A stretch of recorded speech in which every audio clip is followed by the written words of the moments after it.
저번 영상에서 2주 동안 당근을 이렇게 먹었더니 의사들도 깜짝 놀랍니다.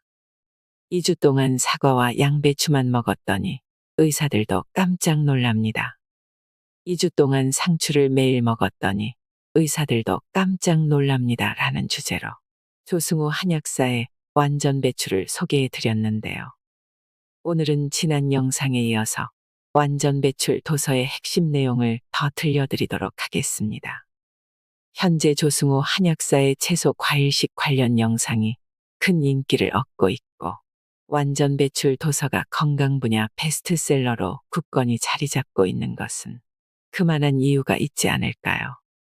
채소 과일 무첨가 주스가 어떻게 비만과 질병을 몰아내는가에 대해 통찰할 수 있는 시간이 되길 바랍니다. 몸에 좋다는 영양제는 어찌할까요? 현재 살아있는 채식 분야의 큰 스승으로 저는 존 맥두걸 박사를 꼽습니다. 맥두걸 박사의 책에 보면 영양제에 대한 명쾌한 답변들이 수록되어 있습니다. 이름하여 영양제에는 영양이 없다가 그의 지론인데요. 그는 다음과 같이 말합니다. 세상의 모든 성분은 서로 유기적으로 결합되어 있을 때에만 그 가치가 있다. 어느 한 성분이 몸에 좋다고 하여 그것만을 화학적으로 합성해서 먹는다면 독약이 된다. 어떤 한 성분을 화학적으로 합성하면 독약이 된다라는 것이 맥두걸 박사의 지론입니다. 60년대와 70년대에 유행하던 어린이 영양제, 원기소라는 것이 있었습니다. 보리와 옥수수 분말에 황국균을 접종해 발효시킨 제품이었는데요. 동그란 알약처럼 생겼는데 씹어 먹으면 맛이 고소해서 아이들에게 인기가 있었습니다. 그러나 원기소는 충분히 돈을 벌었는지 지금은 사라졌습니다. 아쉬웠던지 원기아우스라는 이름으로 판매되기도 하고 유산균을 첨가해서 멀티바이오틱스라는 그럴듯한 이름으로 조금씩 판매되고 있습니다. 그렇게 어린이 영양에 좋다는데 지금은 다 어디로 갔나요? 70년대와 80년대 유행했던 스쿠알렌이라는 것도 있었습니다. 상어의 간에서 추출한 물질이라고 하면서 항균 효과, 독소 배출, 피부 미용, 면역력 강화에 좋다고 광고해 왔습니다. 심해의 상어를 잡아다가 간을 빼낸 다음 거기에 최고의 성분을 조합해서 만들었다는 무시무시한 스쿠알렌. 이것저것 그렇게 몸에 좋다는데 지금은 다 어디로 갔나요? 한때 게르마늄 팔찌라는 것이 유행했던 적도 있습니다. 무슨 효도 선물이라 해서 부모님께 선물하지 않는 사람은 불효자인 것처럼 위험 마케팅을 하곤 했습니다. 시골 어르신들 중에 게르마늄 팔찌 안 찬 사람이 없을 정도였습니다. 무슨 자석 성분이 들어있어 어르신들 근육 통증에 좋다는 것이었는데요. 면역력 강화, 체력 증강, 노화 방지 등 그 효능 또한 줄줄이 사탕처럼 이어집니다.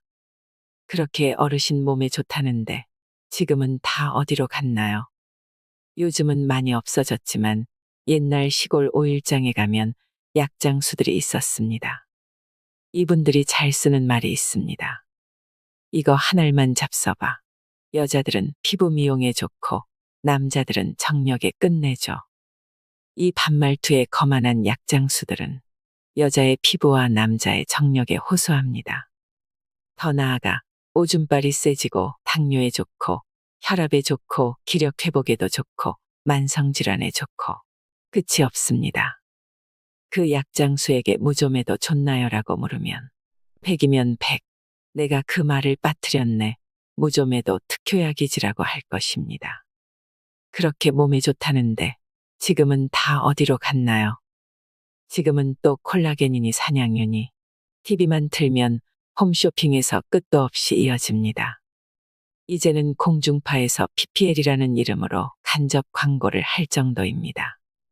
앞에서 언급했던 원기소와 스쿠알렌과 게르마늄 팔찌가 사라졌듯이 10년 후면 콜라겐과 산양유도 사라지고 또 다른 해괴망측한 이름의 건강식품이 당신의 호주머니를 털기 위해 매스컴에 등장할 것이 뻔합니다. 진실이란 무엇일까요? 60에서 70년대 가족계획표어에 이런 것이 있었습니다. 인구 억제 시기였는데요. 덮어놓고 낳다보면 거짓골을 못 면한다 이랬다가 1980년대 들어서는 일자녀로 돌아섭니다. 하나씩만 낳아도 삼천리는 초만원이랬다가 인구가 줄어들자 1990년대 들어 자녀에게 가장 큰 선물은 동생입니다 라고 돌아섭니다. 2000년대 인구 감소가 시작되자 가가호 둘셋 출산, 하하호 희망 한국 이런 식으로 다둥이를 장려하기 시작합니다. 좌측 통행이 법이었다가 지하철 구내에서는 또 우측 통행으로 바뀝니다. 어리석은 우리 인간은 갸우뚱 혼란스러울 뿐입니다. 초과한 영양 성분은 몸에서 쓰레기가 됩니다. 미국의 경우 영양제 시장은 10대 산업에 들어갈 정도로 어마어마합니다. 우리 한국에서도 TV를 틀면 홈쇼핑에서 영양제 광고를 많이 합니다. 그런데 자세히 보면 화면 맨 아래쪽에 위 제품은 질병을 예방하거나 효능을 주는 의약품이 아닙니다라는 자막이 나옵니다. 질병을 예방하거나 치료하는 목적이 아니라고. 그것은 건강에 도움을 줄 수도 있고 아닐 수도 있다는 말입니다. 대표적인 것이 글루코사민입니다. 관절의 연골을 구성하는 성분이라 하여 몇 년 전에 엄청나게 인기가 있었던 영양제입니다. 이것은 그냥 연골의 구성 성분일 뿐인데 마치 연골의 합성에 도움을 준다라는 뜻을 내포하면서 광고가 대대적으로 행해졌습니다. 2010년 9월 스위스 베른 대학 연구팀에서 글루코사민이 효과가 없다는 실험 결과가 나왔습니다. 그리고 관련 제품들은 과장 광고로 경고를 받았습니다. 불현듯 시장에서 사라졌다가 최근 들어서 방송에서 의사들이 관절 외치면서 붐이 일어나기 시작했습니다. 구석에 찌그러져 있던 이 친구가 옛날의 명성을 되찾고자 슬그머니 다시 방송을 타고 있습니다. 한때 크릴 오일이 유행했던 적도 있었습니다. 크릴이란 일종의 동물성 플랑크톤의 일종으로 아주 작은 새우, 즉 크릴새우라고 생각하시면 쉽습니다. 이 크릴새우에서 짜낸 후 정제한 기름이 크릴 오일인데요. 힘센 고래가 먹으니 사람도 힘이 세진다는 발상일까요? 그렇게 생각하면 힘센 소가 먹는 들풀은 왜 생각을 못하는 것일까요?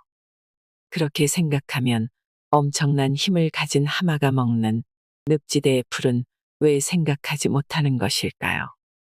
우리 호모사피엔스가 고래의 먹이인 크릴새우까지 눈독을 들인 결과는 처참합니다. 크릴새우는 처음에 건강기능식품으로 시작되었습니다. 그러나 신장에 염증을 일으킨다는 사실이 확인이 되어 퇴출되었습니다. 시간이 흐른 후에 가공식품으로 판매하기 시작합니다. 건강기능식품 크릴새우가 신장에 염증을 일으키는데 가공식품 크릴새우는 염증을 일으키지 않는다는 말입니까? 앞뒤가 전혀 맞지 않는 세계가 영양제의 세계입니다. 어떤 하나의 영양 성분은 또 다른 성분들의 지원이 있을 때만 효력이 발생합니다. 무슨 말인가 하면 칼슘이나 칼륨이나 비타민C나 비타민 D나 단백질이나 지방이나 탄수화물이나 모두 서로 조합이 되었을 때만 효력을 발휘한다는 말입니다.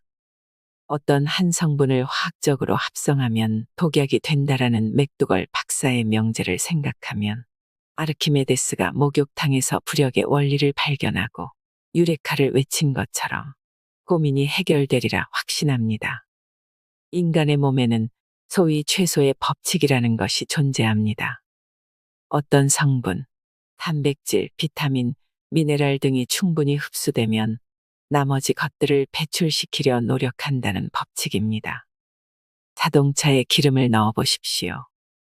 가득 찼는데도 계속 넣으면 넘쳐서 자동차를 더럽힐 뿐이고 당신은 그것을 닦아내려고 한바탕 소동을 벌일 것입니다. 과유불급, 지나친 것은 부족한 것만 못한 법입니다. 몸도 마찬가지입니다. 필요 이상의 성분이 들어오면 똑같은 일이 발생합니다.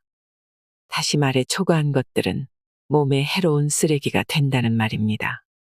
그것을 제거하기 위해 엄청난 에너지가 소모될 뿐입니다. 또한 그 과정에서 간과 신장에 엄청난 부담을 지웁니다. 생명이 제거되고 가공 처리되고 변형된 것들은 먹지 않으면 그만입니다. 건강은 알약이나 분말에 담겨 있지 않습니다. 건강은 절대 5초 만에 입에 넣어서 공짜로 획득할 수 있는 것이 아닙니다. 비타민 D는 5분 동안 햇볕을 쬐면 충분합니다. 우리 모유에는 비타민 D가 거의 없습니다. 아기에게 비타민 D가 거의 필요하지 않기 때문이라는 사고의 전환이 중요합니다. 아기는 엄마의 품에서 일정 기간 젖을 먹기만 하면 될 만큼의 비타민 D가 필요하기 때문입니다.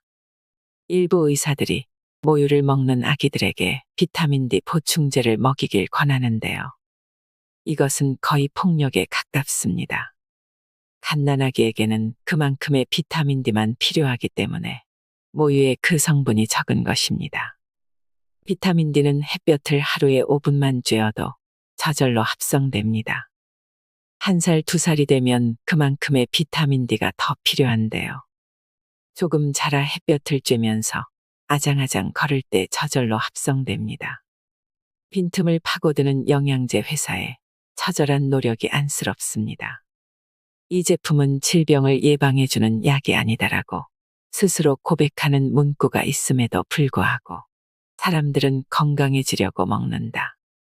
질병을 예방하려고 먹는다라고 말합니다. 영양제 회사들은 FDA 승인 추출물이라고 광고하는데요. 사람들은 FDA가 승인했으니 좋은 거겠지. FDA가 거짓말을 하겠어 하면서 구입합니다. 정말 놀라운 것은 FDA에서 승인한 후에 취소하여 회수하는 사례가 어마어마하다는 사실을 아는 사람은 거의 없습니다. 비타민의 경우는 더 심합니다. 비타민제는 원래는 종합 비타민이 먼저 나왔습니다. 미국이 선두주자였는데 가장 먼저 퇴출당했습니다. 종합 비타민의 부작용이 확인되었기 때문입니다. 제약회사의 연구비 지원을 받는 학자들이 몸에 좋다는 논문을 집필했지만 제약회사의 연구비 지원을 받지 않는 비영리단체들은 위험하다라고 결론을 내렸습니다. 종합 비타민을 먹었더니 사망률이 더 올라갔다는 결과까지 발표합니다. 그러나 어마어마한 이익을 가져다주는 시장을 미국의 제약회사들은 포기할 수가 없었습니다. 그들은 결국 비타민 A, B, C, D 이렇게까지 마구 분리하여 제조한 후 영업을 하기 시작했습니다. 상업자본주의는 상품을 끝없이 분화시키면서 확장하는 경향이 있습니다. 장담합니다만 앞으로 비타민은 계속해서 분화될 것입니다. 비타민 B만 해도 B6가 나왔고 B12가 나오지 않았습니까? 앞에서 말씀드린 것처럼 우리는 프로그래밍되어 그들의 논리에 끌려다니기 시작했다는 말입니다. 영양학에서는 비타민을 필수 비타민과 비필수 비타민으로 구분하기도 합니다. 앞에서 말씀드렸듯이 자본주의는 세분화하면서 이익을 확장하는 성향이 있는데요. 자본주의 세상에 사는 이상 어쩔 수 없습니다만 사기를 당하지 않기 위해서는 그것이 무엇인지 똑바로 알 필요가 있습니다. 비필수 비타민이란 체내에서 저절로 생성되는 비타민이란 뜻으로 비타민 A, K 등이 있습니다. 필수 비타민이란 외부에서 가져와서 몸에 집어넣어야 하는 비타민으로 비타민 C, D 등이 있습니다. 그렇다면 왜 반드시 외부에서 몸에 집어넣어야 할까요? 인간과 99.6% 유전자가 동일한 침팬지도 비타민 C와 D를 내부에서 합성할 필요가 전혀 없습니다. 매일매일 과일을 먹기 때문이죠. 매일 비타민 C를 먹는데 힘들게 내부에서 합성할 필요가 있을까요? 매일 이 나무 저 나무 돌아다니면서 햇볕을 쬐는데 굳이 힘들게 비타민 D를 내부에서 합성할 필요가 있을까요? 인간도 진화론적으로 최근 1만 년을 제외하고 700만 년 동안 계속해서 과일과 채소를 통해 비타민 C를 섭취해왔고 햇볕을 통해 비타민 D를 합성해 왔기 때문에 힘들여 몸의 내부에서 합성할 필요를 느끼지 못했다는 말입니다. 우리 현대 인간이 날씬하고 건강하기 위해서는 과일과 채소를 필수적으로 먹어야 하고 필수적으로 햇볕을 쬐어야 하는 이유입니다. 저는 영양제에는 영양이 없다라고 주장하는 일인입니다.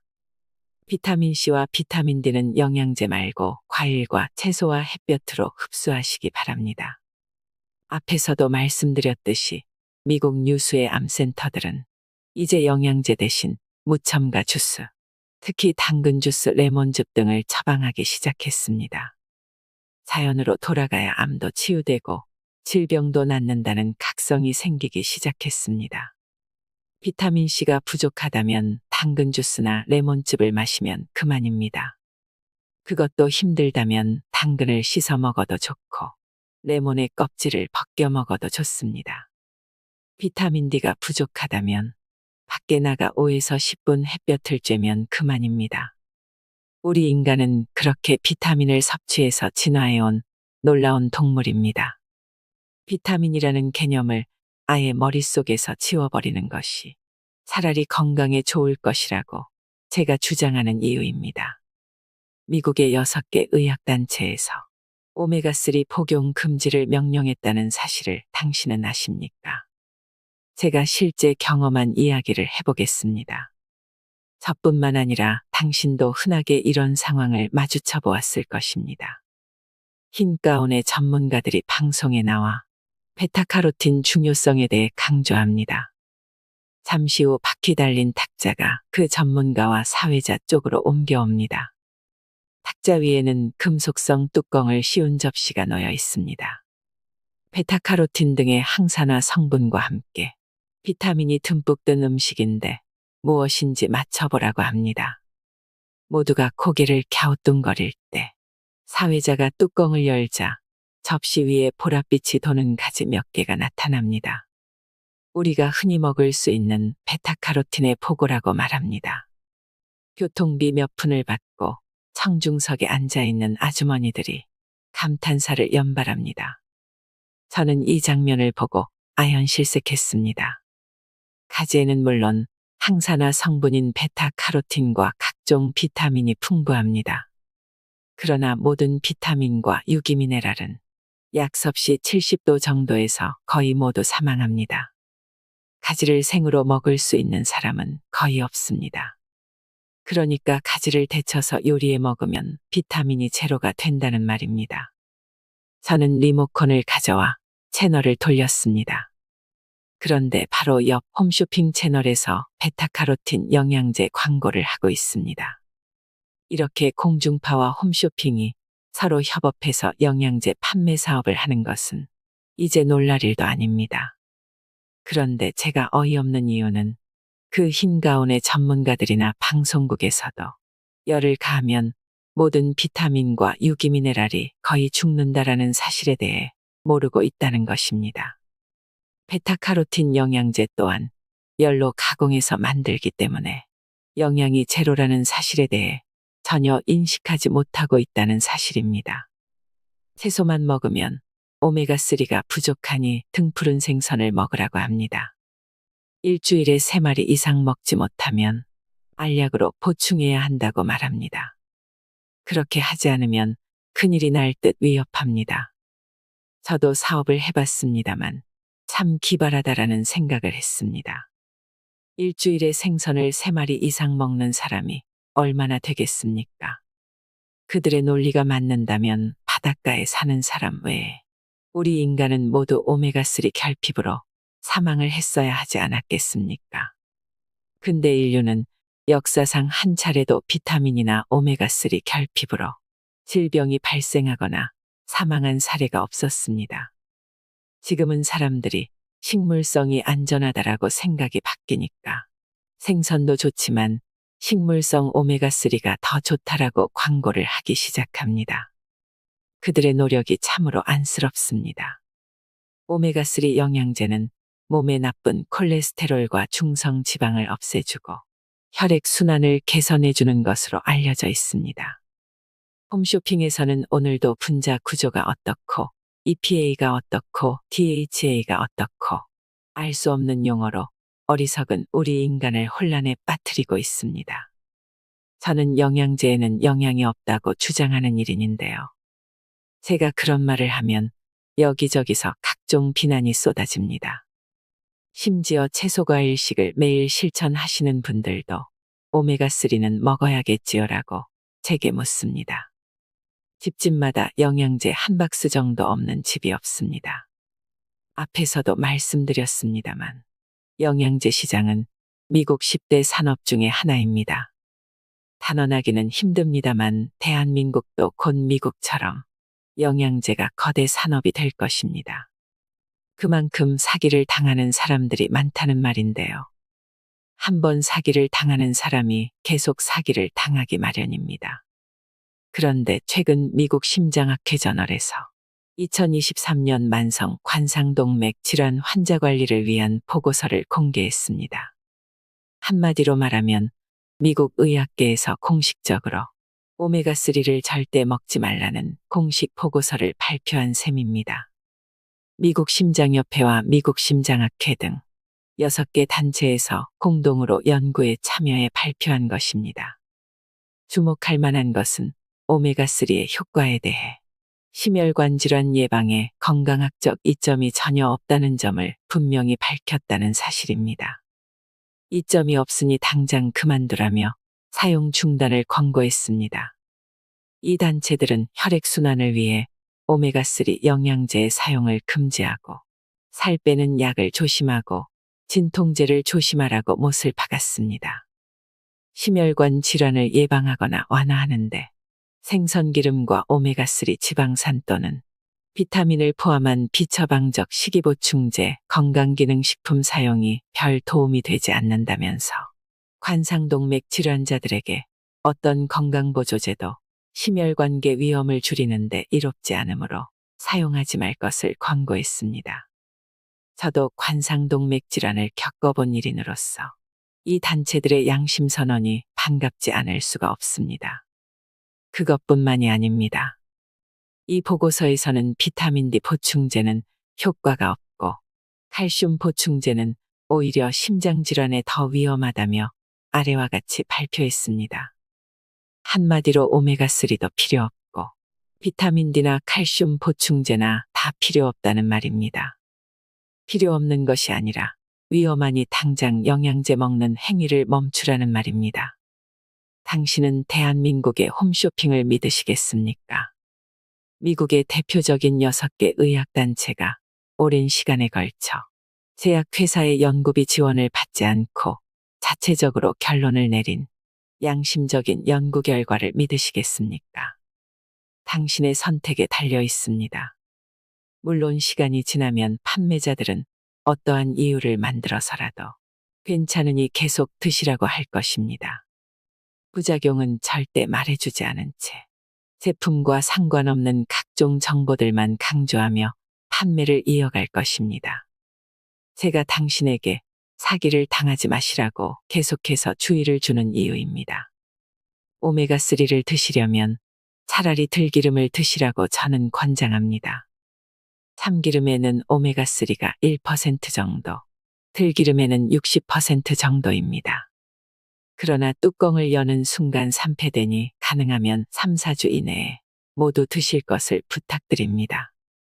그러나 우리 인류는 700만 년 진화하는 동안 올리브 오일 대신 올리브 열매를 통해서 그 좋은 성분을 섭취해왔고 참기름 대신 참깨를 먹어왔고 옥수수 식용유 대신 옥수수를 먹어왔고 그렇게 건강하게 후손을 낳아 이렇게 번창한 동물이라는 점은 꼭 잊지 마시길 부탁드립니다. 이 세상의 모든 기름은 높은 온도로 가열한 후 기계를 돌려 압착해내는 일종의 공장 음식일 뿐입니다. 무첨가 주스를 강력 추천하는 이유. 무첨가 주스는 절대 혈당 피크를 올리지 않습니다. 우리 인간은 무엇을 마시기 좋아하는 동물입니다. 손님이 오면 차를 내놓고 밖에서 친구를 만나도 커피와 술을 마십니다. 이 마시는 것이 인간과 인간 사이 관계 형성에 매개체 역할을 합니다. 갑자기 독재자가 나타나 액체로 된 모든 것을 절대 금한다라고 명령을 해도 우리 인간은 무엇인가를 숨어서 몰래 마실 것입니다. 어차피 무엇을 마셔야 한다면 지구상에서 가장 좋은 마실 것은 무엇인가에 대해 생각해 봤습니다. 역시 과일과 채소로 만드는 즙과 주스입니다. 저는 이 과일과 채소에 물 이외에는 어떤 것도 첨가하지 말 것을 부탁드립니다. 시중에서 파는 주스류는 거의 모두 설탕과 화학물질을 투하합니다. 첫째, 맛을 좋게 하기 위해서고, 둘째, 저장성을 좋게 해서 유통기한을 늘리기 위해서입니다. 시중의 주스는 어떤 과일 이름에 탈을 쓰고 나왔다 해도 공장 주스입니다. 제가 굳이 번거롭게 무첨가 주스라는 말을 계속 사용하는 이유입니다. 주스로 먹으면 당 수치가 더 올라간다고 하는 말은 공장 주스를 전제로 하는 말입니다. 맛과 유통기한을 위해 설탕과 화학물질을 듬뿍 투하하기 때문입니다. 집에서 직접 갈아 만든 무첨가 주스는 절대 혈당 피크를 올리지 않는다는 사실을 다시 한번 강조합니다. 레몬이 200만 명의 생명을 구했습니다. 레몬이 얼마나 대단한 과일인지 아는 사람은 흔하지 않습니다. 한때 수백만 명의 목숨을 살렸다면 믿으시겠습니까? 18세기 중반 대륙을 횡단하는 선원들에게 괴혈병이라 불리는 의문의 질병이 유행이었습니다. 열이 나고 황달이 생기며 치아가 빠지는 무시무시한 질병인데요. 16세기에서 18세기 사이에 괴혈병으로 사망한 선원만 무려 200만 명으로 추정됩니다. 이때 영국 의사 제임스 린드가 이 병에 걸린 환자들에게 대조 실험을 한 후에 민간요법인 레몬을 먹으라는 지시를 내렸습니다. 레몬을 치료제로 해서 각종 과일과 채소도 함께 먹이자 환자들이 급속히 회복되었습니다. 그때는 몰랐지만 오늘날 우리는 그것이 비타민C라는 것을 알고 있습니다. 장거리 항해를 하는 선원들은 비스킷과 말린 쇠고기로 연명했으며 살아있는 음식은 거의 먹을 수 없었습니다. 그 이후 영국에서는 괴혈병으로 단 한 명의 선원도 잃지 않았습니다. 레몬 덕분에 수없이 많은 선원과 승객이 목숨을 건졌습니다. 얼마 전에 배우 엄정화 씨가 아침 공복에 레몬수를 마시는 영상을 보고 많은 분이 레몬수에 관심이 많아졌습니다. 저는 모닝커피 대신 모닝 레몬수를 드실 것을 적극 추천합니다. 레몬에는 비타민C 외에 각종 비타민과 유기미네랄이 풍부합니다. 실제로 제가 운영하고 있는 네이버 예방원 카페 오시면 많은 분들이 아침에 일어나자마자 음영탕, 더운 물과 찬물을 반씩 섞은 물과 레몬수 사진을 매일 올리십니다. 그리고 레몬수를 마신 후 몸의 변화를 이구동성으로 자랑하십니다. 레몬이 조금 신 것은 맞습니다. 예능 프로그램에서 레몬을 우적우적 씹어먹게 하는 벌칙이 있을 정도인데요. 레몬을 얇게 잘라서 물에 넣어 마셔도 되고 반으로 자른 다음 손으로 꾹 눌러 즙을 낸 다음 물에 타서 마셔도 좋습니다. 미국 임상영양저널 발표에 따르면 레몬과 같은 감귤류 과일에는 비타민C와 플라보노이드가 풍부하기 때문에 꾸준히 섭취할 경우 매끈한 피부로 만들어줍니다. 특히 여드름의 특효약으로 알려져 있습니다. 레몬의 항산화 성분인 리모넨과 카테킨이 간에 쌓인 독소와 산소 쓰레기를 배출해주기 때문에 간의 부담도 덜어줍니다. 또한 레몬수는 신장 결석을 예방합니다. 칼슘 등이 뭉쳐서 결석이 되는데 크기가 작으면 소변으로 배출되지만 그렇지 못하면 결석이 생성됩니다. 즉 콩팥에 돌이 생기는 것입니다. 레몬에 함유된 구연산이 옥살산 칼슘 축적으로 생기는 신장 결석을 막기 때문인데요. 실제 레몬수를 마신 사람은 마시지 않은 사람보다 신장 결석 발생 비율이 훨씬 낮았다는 연구 결과도 계속 발표되고 있습니다. 이외에도 레몬수는 체내 지방의 증가를 억제하기도 하는데요. 미국 오클랜드 어린이 병원 연구팀이 173명의 과체중 여성을 대상으로 측정한 결과 레몬수를 많이 마신 사람의 체중과 지방이 그렇지 않은 사람보다 현저하게 감소한 사실을 확인했습니다. 섬유질이 많은 반면 포화지방과 콜레스테롤은 전혀 없는 다이어트 식품 중 최고입니다. 레몬이 우리 몸을 산성화시키고 위장 장애와 역류성 식도염을 발생시킨다는 누명을 쓰고 있습니다. 또한 치아를 부식시킨다는 어처구니 없는 누명도 쓰고 있습니다. 계속해서 강조드리지만 레몬은 우리 몸을 알칼리성으로 균형 잡아주는 식품이지 산성화시키는 식품이 아닙니다. 몸을 산성화시키는 과일은 이 세상에 없습니다. 그런 과일은 애초에 인류가 먹을 수가 없었고 당연히 인류가 배제시켰을 것입니다. 어떤 전문가는 구연산 성분이 속을 쓰리게 한다고 하고 어떤 전문가는 몸에 좋다고 말합니다. 저도 물론 사람들을 설득하기 위해서 이것은 어떤 성분 때문에 몸에 좋다고 말을 하긴 합니다. 그러나 살아있는 과일, 특히 레몬의 경우 단순히 구연산이나 비타민C와 같은 단일 성분만을 우리가 먹는 것이 아닙니다. 각종 성분이 서로 협력해가면서 우리 몸을 이롭게 한다는 말입니다.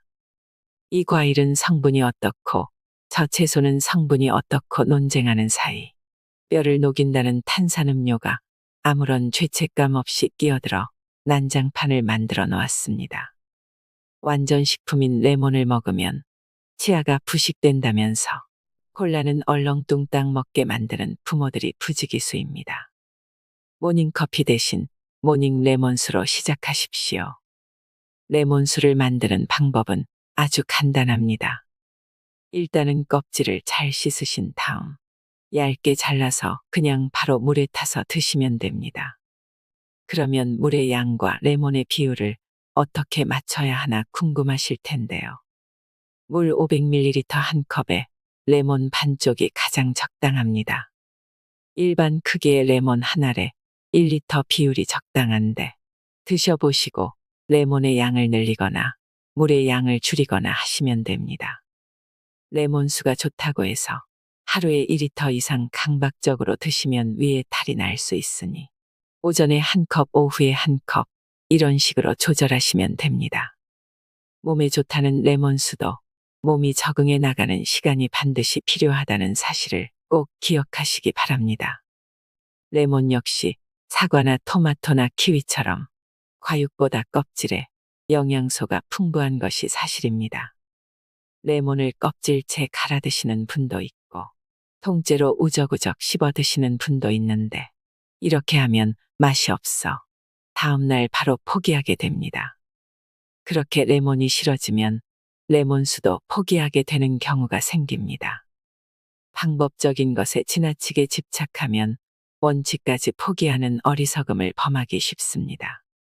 그리고 레몬 껍질에 있는 하얀색이 무엇이냐고 묻는 분들이 많이 계십니다. 두 가지 경우가 있는데 첫 번째는 식용왁스입니다. 유통 과정에서 색이 변할 수도 있고 수분이 날아가는 현상을 막기 위해 식용왁스로 코팅하는 것인데 몸에 크게 해롭지는 않습니다. 두 번째는 포도당입니다.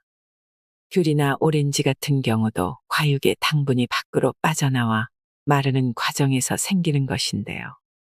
귤이나 오렌지에서도 같은 현상이 일어납니다. 이 두 가지 모두 깨끗이 씻거나 껍질을 벗기면 전혀 해롭지 않으니 안심하시길 부탁드립니다. 가끔 무첨가 주스를 만들 때 거품이 생기는데 좋은 것인지 나쁜 것인지 묻는 분이 계십니다. 결론적으로 말씀드리면 주스 거품 발생 여부는 채소나 과일의 종류와 상태에 따라 매번 달라질 수 있습니다. 거품은 효소가 많은 생채소나 생과일을 주스로 만들 때 나타나는 증상으로 섭취에는 전혀 문제가 없습니다. 이 거품은 특히 양배추를 즙으로 만들 때 더 많이 나오는데요. 전문가들의 실험에 의하면 이것은 채소의 단백질 성분으로 밝혀졌습니다. 거품을 그대로 마셔도 좋고 그래도 꺼림칙하시다면 산성분이 많은 과일, 레몬 등을 많이 넣어 주스를 만들면 pH 변화에 의해 단백질 변성을 일으켜 거품을 훨씬 줄일 수 있습니다. 요즘 레몬 꿀차가 유행입니다. 레몬에 꿀을 넣고 생강까지 넣어 차로 마시는 사람도 늘었습니다. 저는 가끔 꿀에 대해 생각합니다. 벌들이 애써 모아둔 저 벌들의 식량을 인간이 강탈하는 것이 옳은 것이냐라는 생각을 하게 되었습니다. 그 벌들은 야생으로 돌아다니면서 꽃들을 수정시키는 위대한 일을 하고 있습니다. 가령 다람쥐가 겨울을 나기 위해 다람쥐 굴에 숨겨둔 도토리를 묵을 만든답시고 강탈해 가면 다람쥐는 무엇을 먹고 살겠습니까? 가령 달팽이 요리가 맛있다고 논바닥에 달팽이를 싹쓸이한다면 개구리와 까치는 무엇을 먹을 것이며 그 개구리를 먹는 백로는 어찌 살 수 있겠습니까? 자연은 서로 다 연결되어 있는데 인간의 욕심은 끝이 없어 안타깝습니다. 얼마 전 우리나라 꿀벌이 작년에 비해서 40%나 사라졌다는 기사도 읽었습니다. 지금의 꿀이 과거의 천연 꿀이 아닌 것도 사실입니다. 설탕물을 먹여 키운 벌들에게서 채취한 사양꿀이 범람하는 것도 사실입니다. 그럴 바에야 저는 굳이 꿀을 섞어 드시지 말고 순수 레몬수를 드시라고 말씀드립니다. 레몬으로 충분한데 대단한 맛을 내겠다고 요란하게 섞어 마시지 말라고 말씀드립니다. 그럴 돈이면 차라리 유기농 레몬을 사는데 보태시라고 말씀드리고 싶습니다. 아침에 일어나 모닝커피 대신 레몬수를 마시는 것은 술과 시끄러운 음악 속 클럽에서 밤새워 놀다가 아침에 일어나 쇼팽을 듣는 것처럼 몸과 영혼을 깨울 것이라고 확신합니다.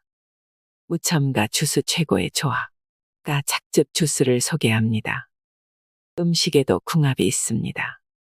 그래서 삭힌 홍어와 돼지고기 수육을 묵은지에 싸서 먹는 홍어 삼합이 생겨났고 겨울철 고구마에 동치미 조합도 생겨났고 최근에는 치킨에 생맥주를 같이 먹는 치맥도 생겨났습니다. 저 또한 앞서 말씀드린 레몬수도 마셔왔고 사과 당근 주스도 꾸준히 마셔왔습니다. 그런데 어느 날 꼭 남들이 하는 대로 먹어야 하나? 나만의 독특한 레시피는 없을까? 이런 생각을 하게 되었습니다. 그래서 집에서 쉬는 주말마다 과일과 채소를 섞어서 각종 무첨가 주스를 만들어 봤습니다. 오이와 당근을 넣어 주스를 만들어 보기도 했고 샐러리와 사과를 섞어 보기도 했습니다. 이것을 넣으니 맛이 좀 쓰고 저것을 넣으니 맛이 밋밋하고 이것저것 섞으니 별맛도 없고 어느 날 사과나 당근처럼 사시사철 아무 때나 먹을 수 있는 것은 없을까? 이런 생각을 하게 되었습니다. 사과와 당근은 저장성이 좋아 우리가 마트에서 아무 때나 구할 수 있습니다. 물론 요즘처럼 하우스 농사가 발달해서 계절 채소와 계절 과일의 경계가 희미해지긴 한 것도 사실입니다. 그러나 딸기나 수박이나 참외와 같은 과일이나 미나리나 쑥과 같은 채소류 등은 그 계절에만 구할 수밖에 없습니다. 그래서 제가 평소에 간식으로 잘 먹는 양배추는 어떨까 하는 생각을 하게 되었습니다. 물론 양배추 하나만 착즙기에 넣어서는 약간 쓴맛밖에 나지 않습니다. 그래서 당근과 양배추와 사과를 넣어 착즙을 내보았습니다. 몇 번의 시행착오 끝에 완벽한 조합을 완성했는데요. 당근 1개 더하기, 양배추 4분의 1개 더하기, 사과 2개. 이런 조합의 착즙 주스가 좋았습니다. 그래서 까 착즙 주스라고 부르면 좋겠다는 생각이 들었습니다.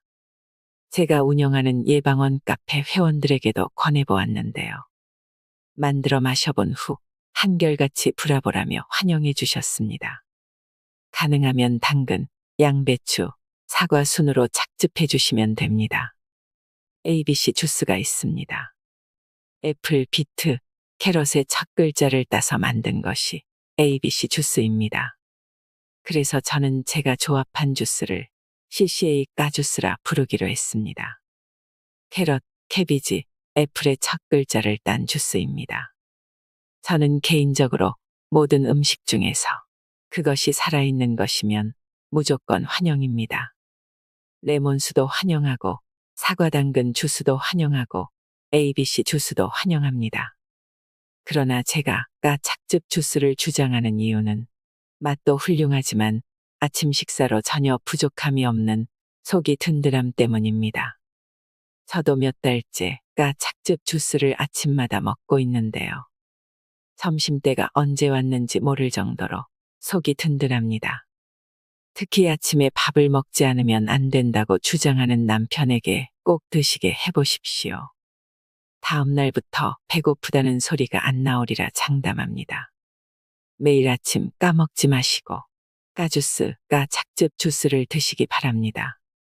몸속 쓰레기를 배출할 때 궁금한 질문들. 커피가 독극물이라고 주장하시는데 그 이유를 알고 싶습니다. 커피는 쉽게 말해서 커피콩을 태운 다음 뜨거운 물을 섞어 만든 음료수입니다. 여기에서 태운 것이 핵심입니다. 우리가 생명이 있는 것에 불을 가하면 생명이 끝납니다. 그런데 이것을 아예 수처럼 태운다면 어떻게 되겠습니까? 생명 제로가 아니라 마이너스 100이 되는 것입니다. 당신은 태운 과일이나 태운 채소를 드실 수 있겠습니까? 당신은 수처럼 태운 쌀이나 수처럼 태운 고구마를 드실 수 있겠습니까? 그런데 우리는 수처럼 태운 커피를 마시는 어리석은 인간입니다. 태우지 않은 생도에서도 많은 문제가 있습니다. 얼마 전 에티오피아에서 수입한 생도에서 곰팡이 독소이자 발암물질인 오클라톡신 오염 정도가 기준치의 3배가 넘게 발견되어 170여 톤을 반송 조치했다는 기사도 나왔는데요. 오래전부터 탄 음식은 그것이 무엇이든 발암물질 1호였고 지금도 그렇습니다. 뭐 발암물질이든 아니든 씹을 수도 없고 식도로 넘길 수조차 없습니다. 굳이 성분을 따지자면 흥분제인 카페인이 큰 문제지만 콩을 로스팅하고 압축하고 그라인더로 가는 과정에서 수천 가지 화학물질들이 발생합니다. 저도 한때 돈을 벌려고 커피 사업을 했지만 커피를 연구한 화학자들도 절대 커피를 마시지 않게 됩니다. 더 큰 문제는 믹스커피입니다. 대한민국 최고의 발명품으로 꼽히는 믹스커피는 커피와 설탕, 경화유 등을 섞어서 만든 것입니다. 커피와 설탕도 문제지만 경화유는 더 큰 문제입니다. 몸에 들어가면 악마로 변한다는 트랜스 지방이 경화유입니다. 인류가 700만 년 진화하면서 한 번도 섭취해 본 적이 없는 화학물질이며 지방 덩어리입니다. 입에서는 달달하게 마약처럼 스며들다가 나중에 비만과 질병으로 그 정체를 드러내고야 맙니다. 카페인이 각성제이긴 하지만 몸에 나쁘다는 사실이 알려지자 디카페인 커피가 출시되기 시작합니다. 무엇이든 원형에서 변형되면 될수록 더 나쁜 법입니다. 카페인을 제거하기 위해서는 염화메틸렌이라는 유기용해제를 사용합니다. 이것은 페인트나 매니큐어를 지울 때 쓰이기도 하는 독성 물질입니다. 커피를 못 마시게 하면 자살하겠다는 분들을 위해 건강에 그나마 덜 나쁜 순서를 말씀드리겠습니다. 1위 블랙커피, 2위 믹스커피, 3위 디카페인 커피. 이 순서로 마시면 됩니다만 커피의 세계에서 탈출하시는 것을 영순위로 추천해드립니다. 커피를 평소 마시지 않던 옛날 어른들은 그 쓴 것을 왜 마시냐. 가슴이 쿵쿵 뛰어서 못 마시겠다. 잠이 안 온다라고 하시며 거절하십니다. 저희 할머니는 가슴이 뛴다며 바카스 한 병을 다 못 드셨습니다. 화학물질에 반응하신 것입니다. 당연히 어린이들도 문제가 생겨서 커피를 못 마시게 합니다. 그들의 몸이 그만큼 순수하기 때문에 거부하는 것입니다. 그런데 온갖 공장 음식으로 오염된 우리 성인들에게는 미미한 반응이 옵니다. 삶은 개구리 증후군이라는 말이 있습니다. 따뜻한 냄비 속에서 시원하다 좋아하다가 나중에 물이 끓자 자기가 죽는 줄도 모르게 죽어버리는 개구리를 빗댄 말입니다. 여러분은 끓는 물속 개구리가 되지 않으시기 바랍니다. 저희 예방원 카페에 얼마 전 글이 하나 올라왔습니다. 물이 끓자 재빨리 도망쳐 나오신 분인데요. 여기에 글을 소개합니다. 채소 과일식을 실천하고 커피를 끊은 지 4개월쯤 되었습니다. 하루 서너 잔을 안 마시고는 못 베기던 제가 레몬수와 무첨가 주스를 마시면서 과감하게 끊었습니다. 오늘 회사 외부 교육이 있어 갔더니 커피가 나왔는데 혼자만 안 먹을 수가 없어 뜨거운 아메리카노를 한 잔 마셨습니다. 결과는 오후 내내 속이 울렁거리고 토 나올 듯하고 두통도 왔습니다. 채소 과일식을 한 후 항상 9시쯤 잠들어 새벽 4, 5시에 일어났는데 오늘 밤은 11시에 일어나 지금까지 잠을 잘 수가 없습니다. 아직도 속은 울렁거리고 두통이 멈추지 않습니다. 몸이 깨끗해지자 커피의 독성을 알게 된 것일까요? 커피 없이 살게 된 나에게 감사드립니다. 끓는 물 속에서 따뜻하게 온천을 즐기다가 나오신 분의 체험담이었습니다.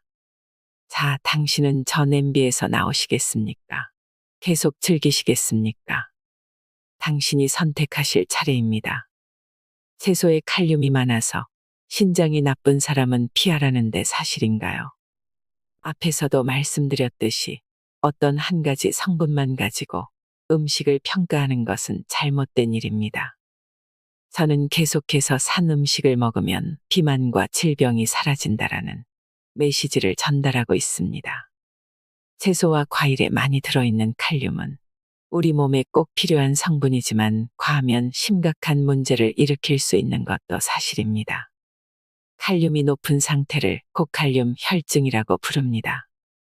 이런 걱정들 때문에 많은 신부전 환자들이 그 좋은 채식을 포기하고 있습니다. 신장은 우리 몸의 노폐물을 배설하는 기능을 합니다. 신장 기능이 저하된 분들은 칼륨을 잘 배출하지 못하는 것도 사실입니다. 과일은 당을 올리고 채소는 신장에 나쁘다면서 채소와 과일만 보면 큰일 날 것처럼 안절부절하시는 분들도 계십니다. 그러면 그분들에게 제가 묻겠습니다.